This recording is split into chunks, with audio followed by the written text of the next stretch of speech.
My fascination with the outdoors began at a very early age with my dad.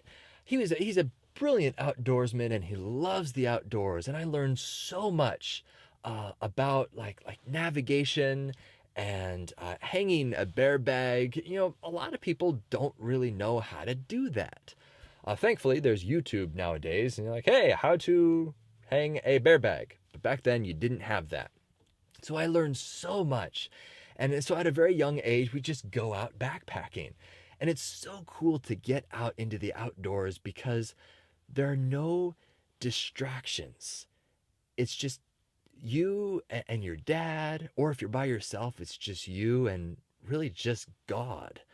And you can some of the most wild moments that I've had out there is when I'm just talking to God. It's really, really cool. So I'd suggest getting out, getting away from the distractions, and just spending time with your creator. And also allow yourself to look at nature. There's so many people who go out and they bring their Kindle or their book, all of which are great things, don't get me wrong, but force yourself to just kind of look at nature and be a kid. Just be in awe of how epic this world is. To see these valleys that are so grand, so huge. It's bigger than the kingdom upside down put into these valleys.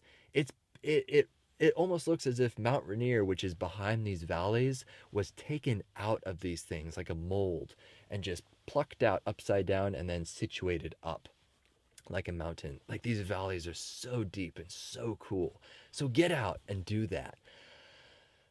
Also, it's just really a lot of fun. You don't have to go out and have these kumbaya moments all the time. It really is so much fun. And you meet some crazy people when you're out there.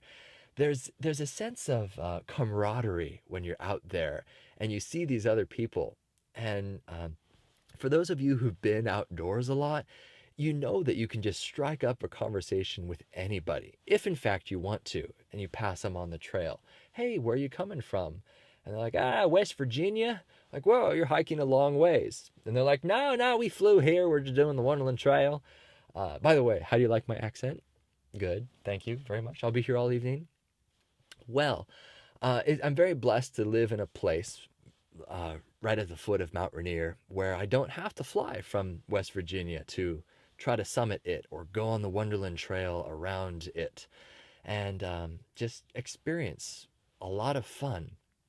And these characters, some of whom are crazy, like Robert, the man who is after D.B. Cooper's cash. That's the next story.